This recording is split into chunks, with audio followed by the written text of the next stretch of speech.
For today's video guys, ay gagawa tayo ng chicken cordon bleu. Napakadali lang ng ingredients ito guys at kayang-kaya nyo itong gawin sa inyong bahay. Magpiprepare lang kayo ng breast chicken at kung meron kayong pangpukpok, katulad ng ginamit ko, gaganyan nyo siya guys para maging malapad yung chicken.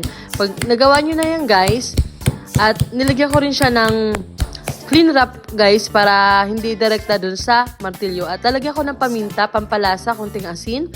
At pagkatapos yun guys, pag nalagyan nyo na siya ng asin, paminta, pampalasa, ay lalagyan ko na ng ham at saka cheese. So, ganyan lang siya kadali guys kung paano siya gawin. Yan, paikutin mo lang guys. Tapos kuha ka ng plastic na clean wrap. Kung ano yung ginamit mo kanina, yun din ang gamitin mo para mabilog siya guys. At ilagay mo siya sa freezer ng kahit 20 minutes bago mo siya prituhin. Ayan, so ilapat nyo lang siyang ganyan guys. Ayan, i-close nyo yung both side. Pag nagawa nyo yan guys, napakadali lang po yan guys at napakasarap yan pagka. At next na gagawin nyo guys, ay prepare lang kayo ng harina. Ayan, ikutin nyo lang guys yung chicken cordon bleu na ginawa nyo sa harina. Pagkatapos ibatihin nyo lang yung itlog.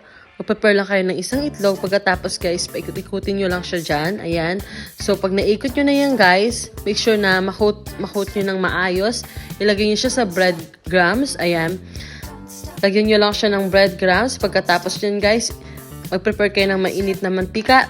At lutuin nyo na siya guys. Ayan. So, pinirito ko na siya guys. In low heat lang siya guys. Para hindi siya madaling masunog. At make sure na maluluto talaga yung ilalim. At pag nagawa nyo na yun guys, grabe, napakasarap nito at perfect ito pang merienda sa ating pamilya at pwede rin itong pang ulam at pang negosyo. So, ayan, prepare na yung ating chicken cordon bleu. Salamat sa panonood!